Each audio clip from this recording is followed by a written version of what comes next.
இந்த 234 தொகுதியில் வருகின்ற உள்ளாட்சி தேர்தலில் நம்முடைய பொதுச் செயலாளர் சொன்னது போல அனைத்து பகுதிகளிலும் நாம் வெற்றி பெற்று அந்த மக்களுக்கு சேவை செய்வதற்கு உண்டானவர்களை தேர்ந்தெடுப்பதற்கு நாங்கள் உங்களோடு இருந்து பணியாற்றுவோம் என்பதில் எந்த மாறுபட்ட கருத்தும் கிடையாது.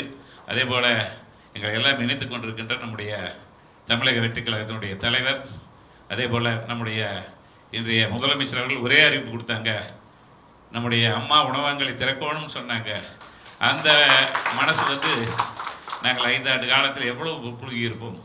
அதுவும் நீங்கள் பார்த்தீங்கன்னா நம்முடைய அம்மா அவர்கள் திறந்து வச்ச முதல் இது பார்த்தீங்கன்னா நம்முடைய ஆஃபீஸ், நம்முடைய நாங்கள் எல்லாம் அமைச்சராக இருக்கின்ற வழியில் இருக்கின்ற அந்த உணவகத்தை முதல்ல திறந்து வச்சார்கள்.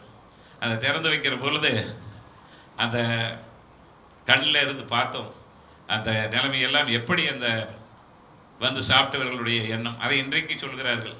2 நாளைக்கு முன்னாடி பார்த்தா நியூஸில் நம்முடைய உலகத்தை புகழ்பெற்ற ஒருவரே அந்த கலை இலக்கியத்தில் செயலாளராக இருந்த ஒருவர் சென்று 2 இட்லிகளை வாங்கி சாப்பிட்டு வருகிறார் என்ற நிலைமை இருக்கின்ற பொழுது, அப்போது ஏழை எளியவர்களுடைய வாழ்வாதாரம் எப்படி இருந்திருக்கும். இதையெல்லாம் இன்றைக்கு உருவாக்குகின்ற தலைவராக இன்றைக்கு நம்முடைய முதலமைச்சர் இருக்கின்றார். அந்த வழியில் தான் நாங்களும் அவரோடு இணைந்து நீங்கள் என்ன சொல்கிறீர்களோ அதை செய்கின்றவர்களாகத்தான் நாங்கள் இருப்போம். எந்த வகையிலும் எங்களுக்கு நாங்கள் அமைச்சர்களாக இருந்தோம், வாரியத்தில் நாங்கள் வந்தது கீழிருந்து தான். இந்த கீழிருந்து வந்ததை நாங்கள் யாரும் இன்றைக்கு வரை அதை மறப்பதில்லை. என்னைக்கு ஊருக்கு போனாலும் விநாயகர் பக்கத்தில் வேஷ்டி மடிச்சுக்கிட்டு அமைச்சராக இருந்தாலும் சரி, எம்எல்ஏவாக இருந்தாலும் சரி, இப்போ நீங்கள் சொன்னாலும் அங்கே தான் நாங்கள் போய் உட்காருவோம். எங்களை பொறுத்தளவில் அந்த ஊர் இருக்கிற மக்கள் வந்து போகணும், பார்க்கணும். நமக்கு ஒன்றும் அதிகாரம் கொடுத்ததில்லை. புரட்சித் தலைவி அம்மா அவர்கள் நம்மளை உருவாக்குனாங்க. அதுக்கு பிறகு பல்வேறு காலகட்டங்கள் நாங்கள் எல்லாம் மன உளைச்சல். இன்றைக்கு நேற்று ராத்திரியிலிருந்து தான் நிம்மதியாக இருக்கிறோம். அண்ணன் ஆனந்தன் சொன்னார், நாங்கள் கடம்பூர் ராஜன்னா இது கூட நாங்கள் எல்லாத்துக்கும் கூட பேசிகிட்டு இருந்தோம். பேசிகிட்டு இருக்கிற போது என்ன ஒரு நெருடல், என்னடா என்னன்னு வந்து பார்த்ததுக்கு பின்னாடி தான் தெரிஞ்சது.